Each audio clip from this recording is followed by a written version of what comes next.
Hello everyone and welcome back to another episode of Ghetto. My name is Hans. I'm Edward. And thank you so much for joining us. This is officially our third episode. Yeah, 3 times the charm. Yes, 3 times the charm or three's company, ménage à trois, however you like to feel about it. Welcome to our third episode.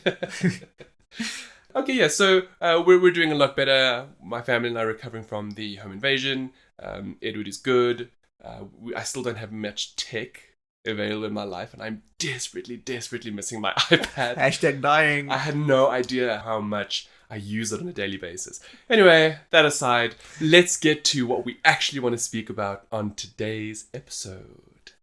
Deepfake technology. Let's get right into it. Have you seen the latest one with Elon Musk and Jeff Bezos? I have, and Right? it's super scary. The Star Trek themed one. Yep. Where Elon Musk is Captain Pike Yes. and Bezos is some random alien.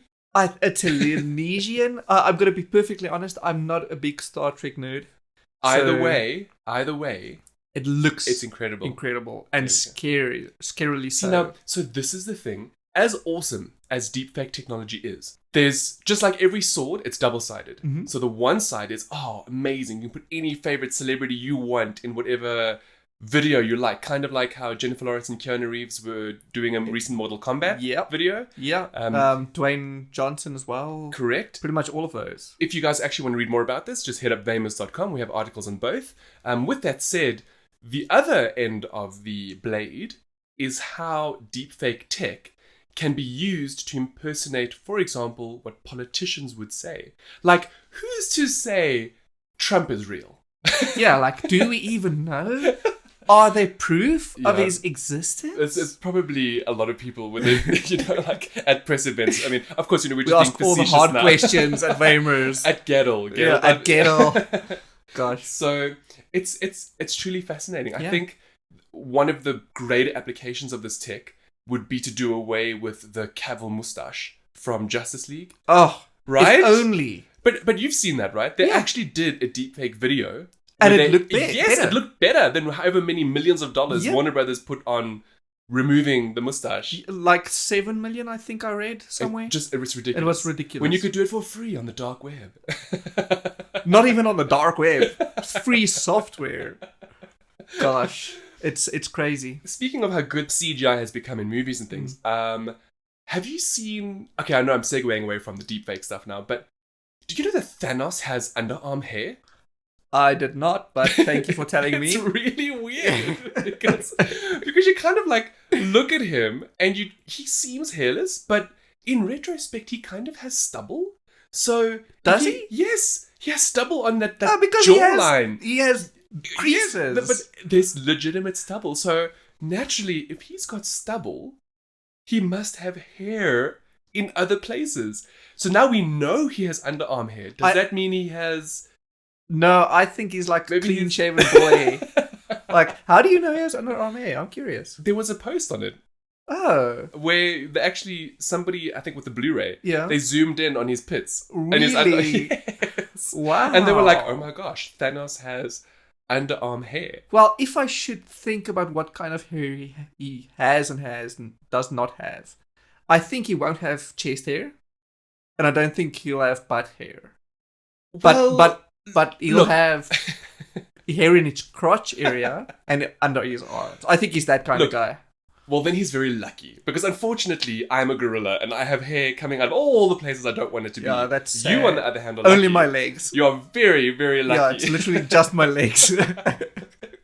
Gorilla legs, but that's it. So with Thanos on the mind and, moving away from the fact that he might or might not have hair on his genitalia, there was something that you brought up this week. Yes. I'm curious. Do you think his snap was completely randomized?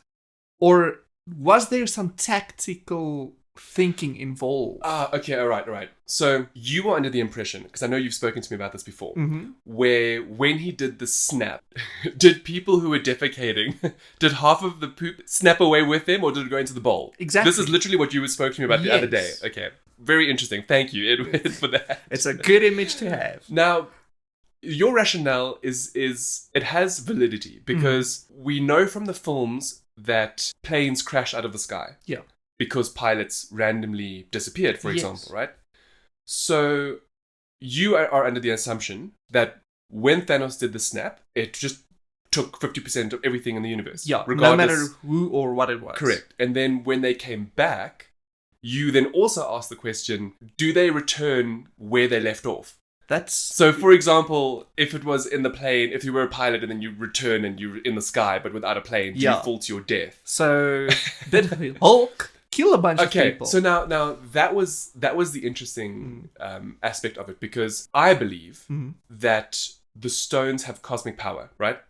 And that although they will do what the user says, they know the benevolence of the user. So Thanos didn't care. He was just like, 50%, I don't care who you are, what you're doing, whatever, goodbye. Yeah. You're going to be eradicated from the universe. Whereas Hulk and the rest of the Avengers are benevolent, they're good. So when Hulk does the snap, he wouldn't just bring them back, even if subconsciously without realizing it, he wouldn't just bring them back where they were. He'd bring them back safely, as in a safe return, right? So basically what you're saying is that the stones, they're affected by the user's disposition. Yes.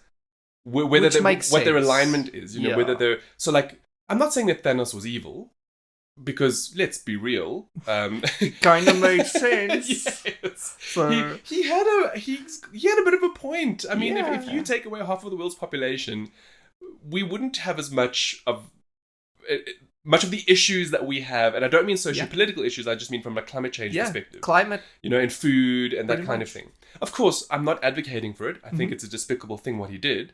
But, if it could be done in more of a humane way, that it might work. But that also led us into the other discussion, which was like, how does that 50% occur? Like, does it take into consideration creed, race, gender? Yeah, you brought that up as well earlier this week. Like, we know there are more women on this planet than there are men. Correct. So if it just take 50 of them all, there will still be more women than men. Correct. Which creates... It's an imbalance. Which creates an imbalance. And remember, well, in my opinion, Thanos was all about the balance. Exactly. So that was something else I was curious about. Like now, when he did the snap, okay, cool, it was 50%, but was it also 50% of ratios of, let's say, gender, for example? But that's only if it's not entirely random. Because why did Hawkeye lose his entire family? Yep. If you think about it, that shouldn't have happened. So then that sort of leads a little bit towards maybe more females were taken away because there are more females, and then to make the 50-50 split. Of course, look, this is just... Yeah, of course. We're poking hypotheses, holes. we're just assuming. We don't really know. Yeah. If you guys have an answer, or if you know better than we do, by all means, hit us up on Twitter or Facebook. We would love to hear about what you have to say. So... just a little bit of a lead on from... Most of you know we had a house invasion. A lot of stuff was stolen and damaged. One of those being our home networking, which meant that we didn't really have good internet for a while.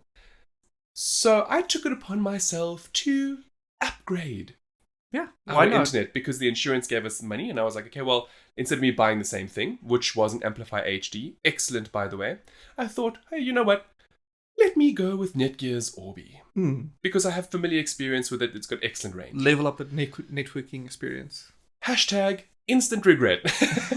At least at the time. At least at the time. So I invested in the brand new Orbi Wi-Fi 6. I've had familiar experience with the previous Orbi networks, which were fairly easy to set up. It gave me previously, excellent range and so on and so forth. And I thought, well, the Amplify HD is amazing in many respects, but the range is very lackluster.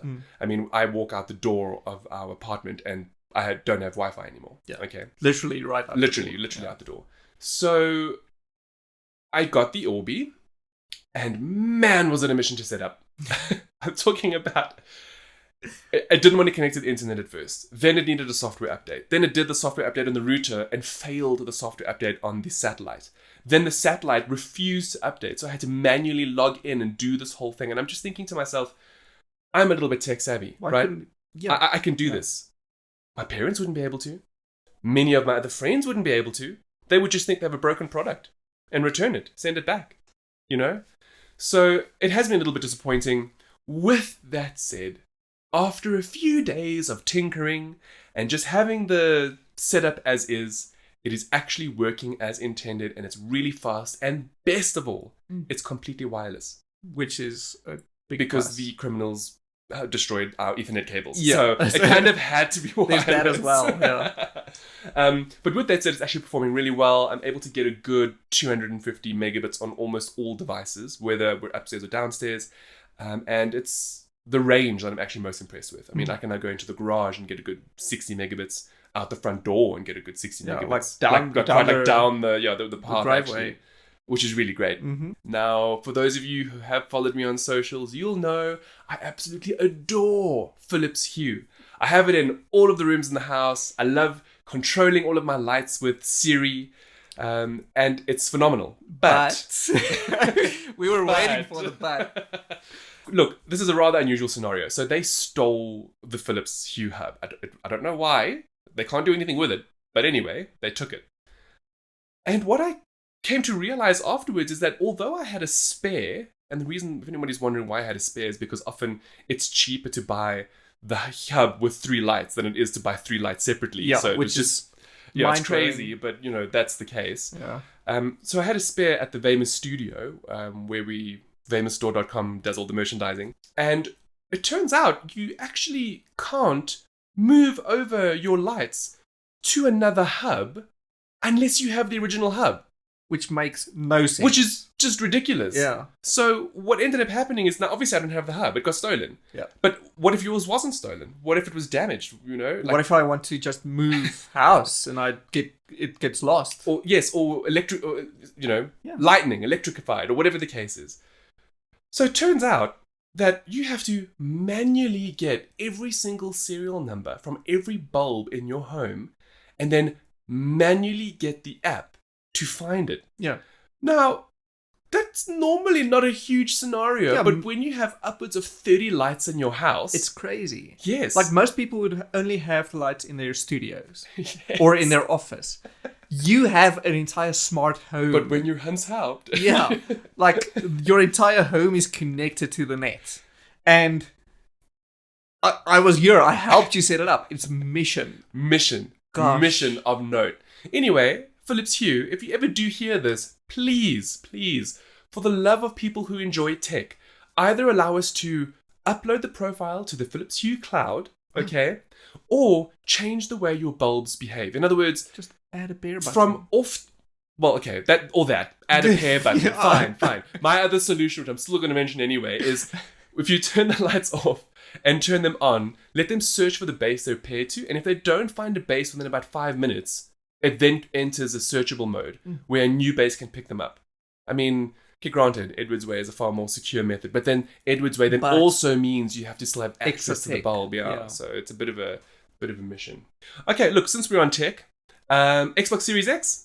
Yes, Xbox Series X, which will most likely have Wi-Fi 6, so my Orbi network will work with it. Will work nicely with it. Woo woo. You're not seeing this, listeners, but we're doing a little happy dance. A little bit of a jig in the background. We want to speak about it because Microsoft have been very candid with the Series X. Well, I mean, given that it's releasing at the end of this year, it kind of makes sense.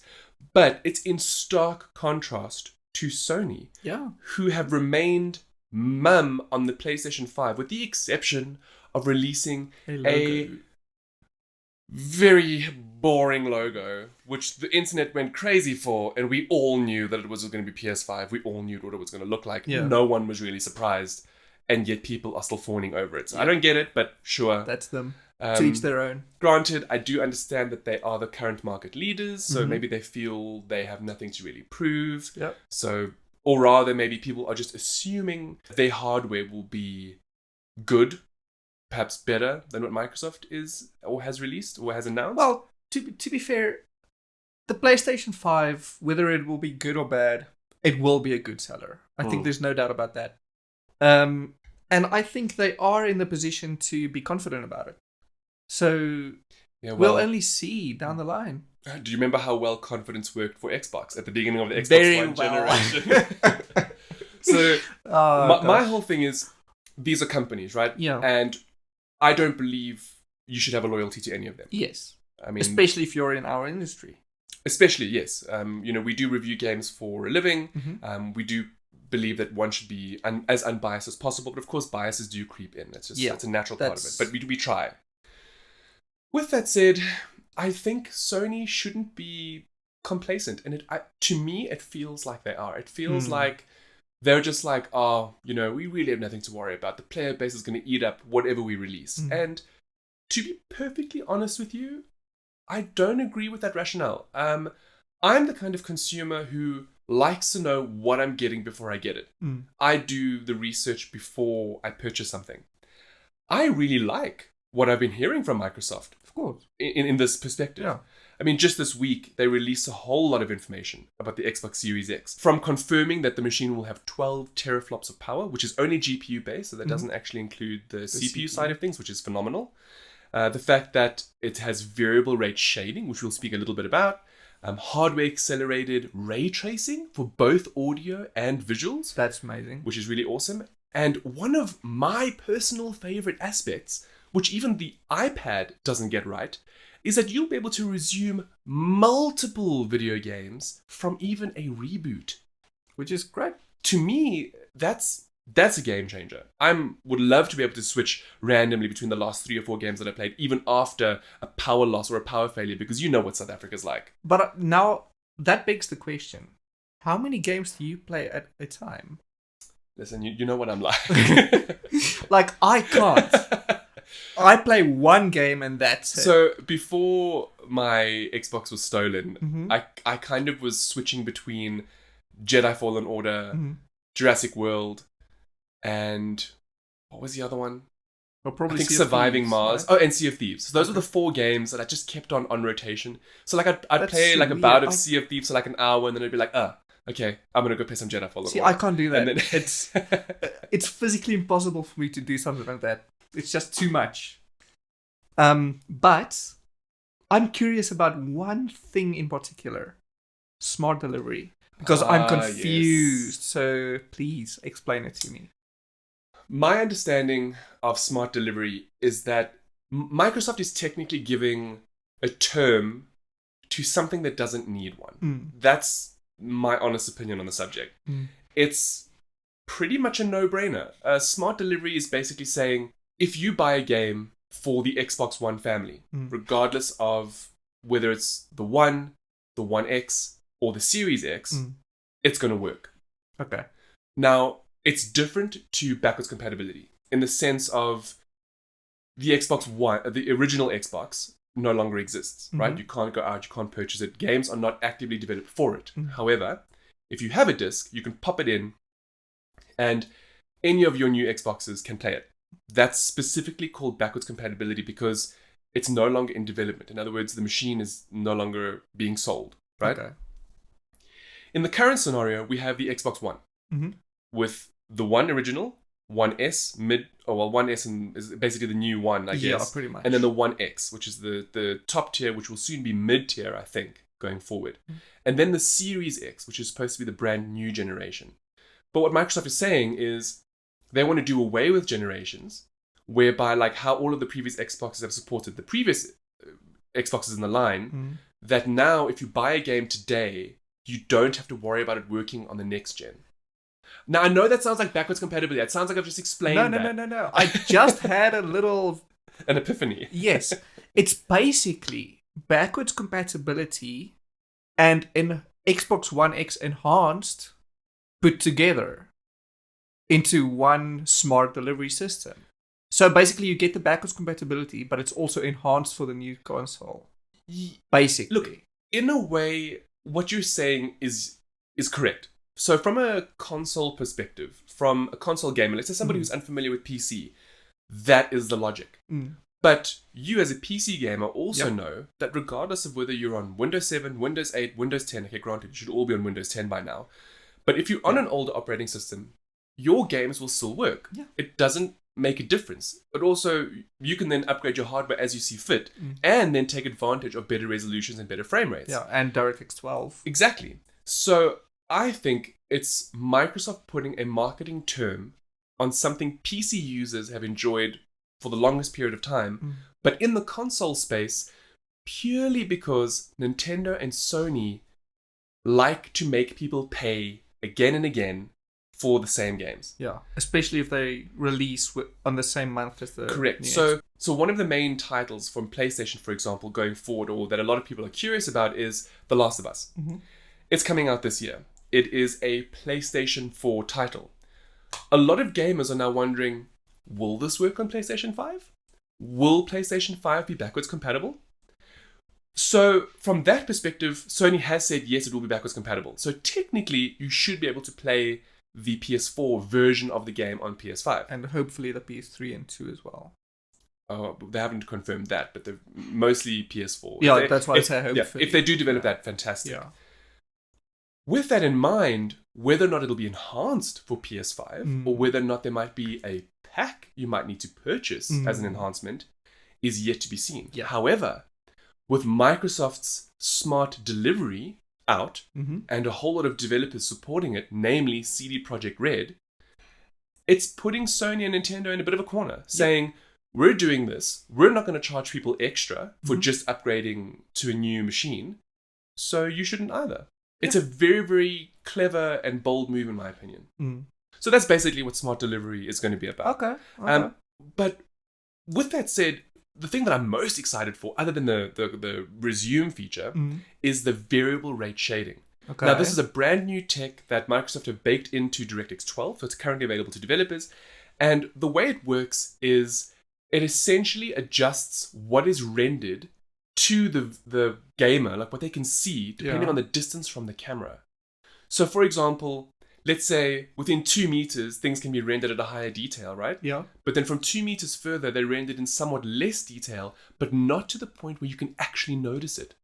Oh. So it uses this really incredible sort of like meshing technique where you don't see a perceived difference, but from a performance perspective, it increases it exponentially. Okay. And that's why I think that of all of the newer consoles coming, Microsoft Series X might very well be able to push 8K to it, possibly for first-party titles. That's basically tessellation, right? No, it's a little bit more complex than that. Okay. We aren't Digital Foundry, so we're not gonna. Of course, we're not gonna like go into depth about it. But you can read more about it officially on Microsoft's websites, as well as Digital Foundry have done excellent videos on the topic, and I highly recommend that anyone who's listening is interested in this can actually go and listen more. Of course, another exciting visual element of games going forward is ray tracing. Now, we know that both Microsoft and Sony have committed to hardware ray tracing.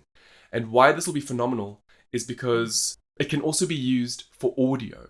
Okay. So now, ray tracing for audio. Ray tracing for audio. Ooh, So what? for those who are unfamiliar with ray tracing, essentially what the technology does is it allows games to render reflections in real time without cube mapping. And that allows for things like, for example, if you're in a first-person shooter and you're seeing a reflective surface, you can actually see somebody approaching from behind. It's actually incredible.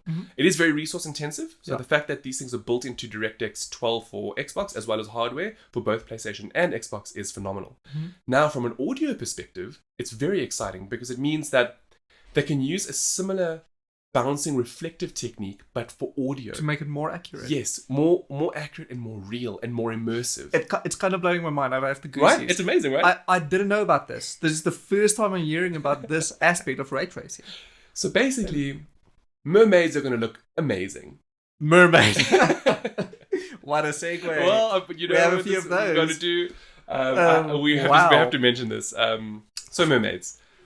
There was an interesting thing I saw this week. Edward was just looking at me like, "What the hell?" But like, I mean, you know, they're human with like fish bottom, right? Are they human or are they just creature? Okay, They look human. Okay, they look human. Yeah. So like, what would a mermaid taste like? Look, it was just something I saw online, and they were like, "What does a mermaid taste like?" And I was like, "That is fascinating." Yeah. And it was like, "Is it white meat on top?" Or red meat on top? See, I saw the same tweet and I went ahead and Googled because someone must have asked the question somewhere else.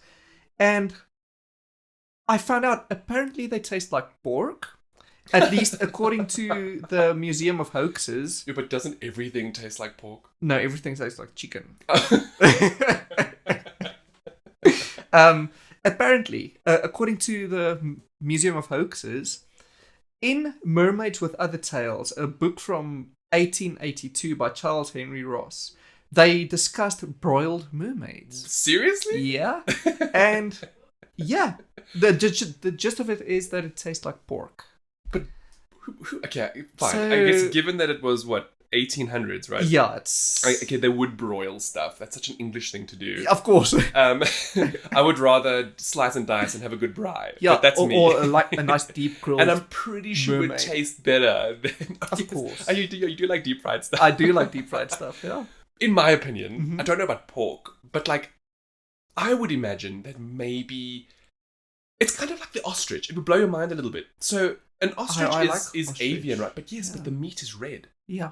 It's whereas weird. chicken is white. Yes. So if you take that into consideration, you think about a mermaid. Maybe the tail is a slightly different meat to the top. I think the tail would have a different texture, but it will be the same meat. Or maybe what I'm trying to get at is I'd like to assume the tail is different, so that if you see somebody butchering this human-like creature, you can still eat it without being a cannibal. But that's the thing. That's what I'm saying. I don't think it's you'll be considered cannibal because it's a creature, not a human. In my opinion. Now, in the Witcher universe, I think they're hybrids. They're specifically hybrid creatures, so it's human and fish. But I think in different worlds, maybe they're just all-out creature. Like in Siren, the TV series. Yes? They don't look human. Well, they do No, look they half do. human. They totally look human. But they look like monsters. Like humanoid monsters. Okay, but now this leads to more of like an ethical debate. Because even if they are monsters or were monsters, whatever the case is, but sentience, as in let's assume... Look, let's go with a Little Mermaid scenario. Where they have like Atlantis and they have like Aquaman. Culture, like Aquaman. Yeah. You want to be eating Jason Momoa? Okay, well the answer is yes. Oh yeah, I want to eat Jason Momoa.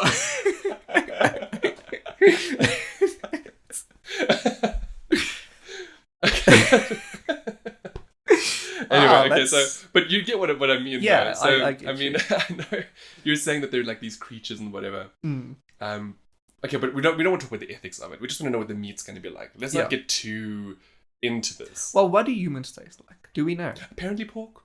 So maybe that would be why these broiled mermaids tasted like pork. Might be. Because we're technically the other white meat. You know that, right? Yeah. Yeah. So, okay, right. Well, there you go.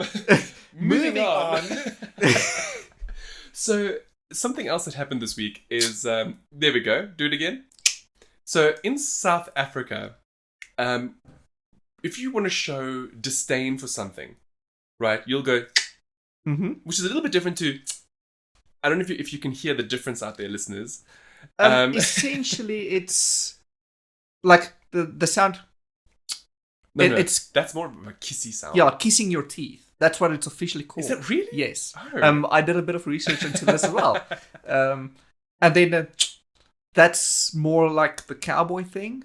And the way South Africans do it. Like the cowboy one, yeah. We do it like half and half between the two. Which is weird. But no, that's not what is weird. The weirdest thing is how you spell this. Oh, yes. Okay, that's the weird thing. That's the weird thing. Apparently, according to Urban Dictionary, it is MXM. Yeah. So if you want to your friends, when you're texting them, MXM is the way to do it. Yeah, like how I came across this, the spelling, is the missus started using it in text. And I was like, what the hell are you typing to me? Is it an emoji I'm not aware of? Am I just an old man? And no, she explained it's the clicking of the tongue. Yeah. And I'm like, how? And I don't know how, but apparently... So now that you know, do those texts make more sense? A little bit more, like a lot more.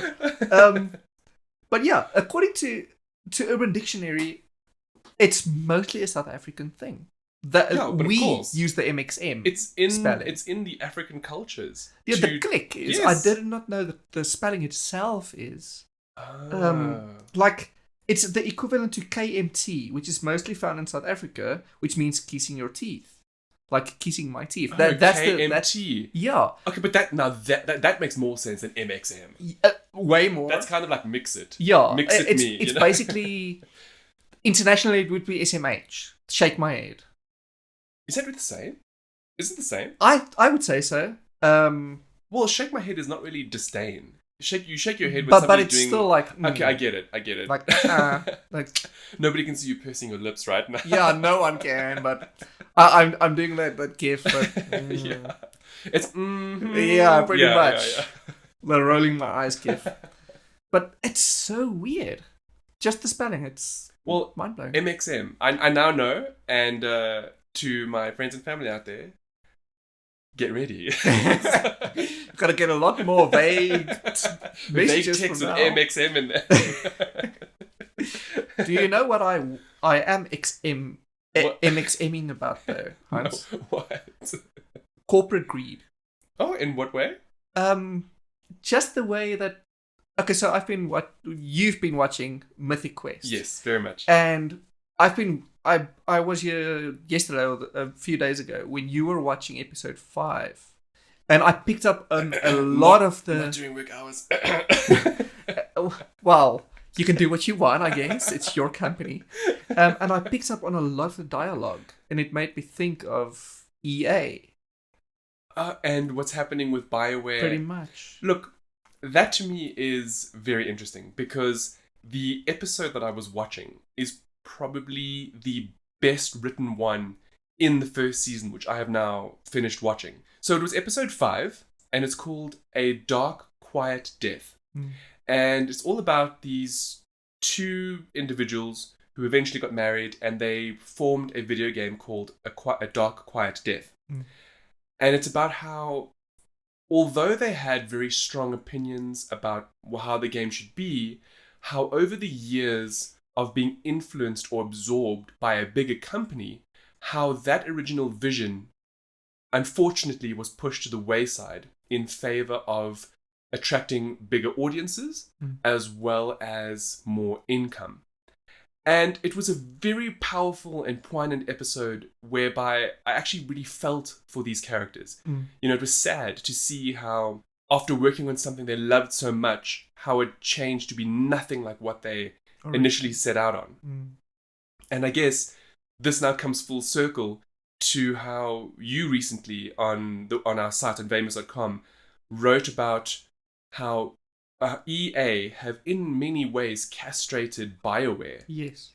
And I'm sure you'd like to speak about that a bit more. Yeah, I'm going to come right out and say that I'm a salty fanboy. And when I got Mass Effect Andromeda for the first time, I really enjoyed it. But it was nothing like the Mass Effect that came before. The original trilogy. Yes. And it's mostly because I think of EA's meddling. Okay. And the story's great, but in a way it decanonizes the third Mass Effect game. And yeah, look, it just kind of got me thinking. That was my biggest issue. Yeah. At the end of Mass Effect 3, right? Shepard is supposed to die. That was the original canonized ending that the studio went with. Naturally, there was massive backlash. People were upset. How can you kill our favorite character that we've been with for 3 games, despite the fact that he already died at the beginning of 2 and was brought back to life? Yeah. Right? So essentially, BioWare had an idea for Shepard, and in their minds, they completed the arc. Yeah. But fan backlash, and I'm assuming pressure from higher-ups, forced them to reconsider the original canonized story of his death, and therefore they brought him back. Now, doing that actually angered more people because they were like, "How could you've gone back on what you wanted to do because a small portion of gamers were upset about it." Anyway, the reason why I'm mentioning that and why I think that directly impacted Andromeda is because Andromeda doesn't follow at all on Shepard's storyline. It actually breaks away in Mass Effect 2, right? Yeah, basically the story of Andromeda breaks off from the fact that Shepard died in 2. There we go. So basically, in Mass Effect 2, 2 years go by before Shepard comes back alive, before he's resurrected by Cerberus. Yes. Now, in those 2 years, that's when the Andromeda Initiative is established. And then it breaks off from there. So you see, if you take that into perspective, right, about how Andromeda is meant to be a totally new story, set in a totally different galaxy, sure, same universe, but different altogether, and then them backtracking Shepard's death, it is no wonder people were disappointed and confused by Andromeda's release. Because Shepard is now alive. He's not dead. So what happens to him? And of course, Andromeda now takes place after Shepard's original death. Yeah. And is therefore in a totally different league of itself. Yeah. And, they explained it in the game that because it's so far away, they don't know what's happening with Shepard, which is...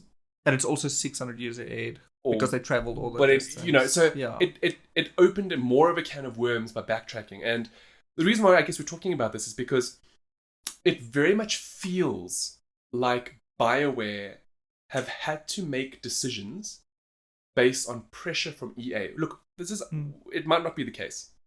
It might be unfounded what we're talking about. Yeah. But it was just that this episode of Mythic Quest made me think about it, made you think about it. Exactly. And it also then leads a little bit towards Anthem, which I'm a fan of Anthem. I know I may be in the minority, but I really enjoy the game. I enjoy the mechanics. I got invested in the lore, despite the fact that it wasn't very well portrayed in the game, but it's still fascinating in my opinion. And I know that you feel strongly about this because you feel that EA is essentially pushing BioWare to remake Anthem 2.0, instead of focusing on properties that they do best. Yes. So basically, my feeling about this Anthem 2.0 thing is that I feel instead of focusing on this brand new IP that immediately failed, they could have gone back and looked at IPs that are already beloved, that maybe they could do better or just improve upon. So we know at the moment they're working on Dragon Age 4. Correct. We know they are. But they also have properties like KOTOR going. They also have properties like Mass Effect still making lots of money. Is it? Yes. People are still playing Andromeda, even though it failed at launch. I would be happy. Not necessarily for a reboot, but maybe that is what the franchise needs. Maybe.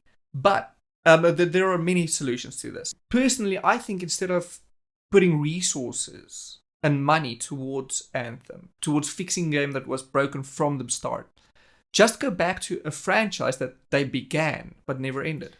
Just go back to Andromeda and make an Andromeda 2 and own the mistakes they made in 1. That's what I'm thinking. Yeah, it's a fair way of looking at it. Of course, as a fan of Anthem. Of course. I am very happy that they're going to revitalize the game because I love it. I genuinely like it. And I don't blame you. Like, the premise of Anthem is amazing. Yes. And it's a beautiful game. And despite my feelings about it, it has decent gameplay. But again, I just think they're splitting the resources too thin. No, I hear you. Yeah, they're they're splitting it amongst a variety of projects. Maybe just focus on Dragon Age. But look, this is unfortunately the state of game dev, and there has been a lot of talk on how studios often have crunch times and how unhealthy it is for developers and so on and so forth. My understanding is there isn't quite yet a union for video game developers abroad, but there is a lot of legislation in different countries which are trying to put something together. Yep. As a gamer, but not a developer, somebody who appreciates the art of games, and wants more, obviously, I firmly am behind the fact that developers are supported. Without them, we don't get the games we like and that we enjoy. So, they should be protected. Yes. Just like every other unionized... Makes total sense. Yeah, exactly. It makes total sense. Okay, one more thing before we end off. I know the podcast is going on for a bit. Pokemon Day happened. And it's all about celebration of Pokemon. You know I'm a huge Pokemon fan. Huge. So I just wanted to ask, what is your favorite Pokemon? My favorite Pokemon? Squirtle. Really? Yep. The original water starter? The original water starter. Oh, that's awesome. My Pokemon journey began with Pokemon... What was yellow? No, not yellow. The Blue. Pokemon Green. Green. My original story started with Green. And I didn't start with Squirtle. Mind you, I started with, I think it was Bulbasaur, I can't even remember. But when I caught my first Squirtle, I fell in love.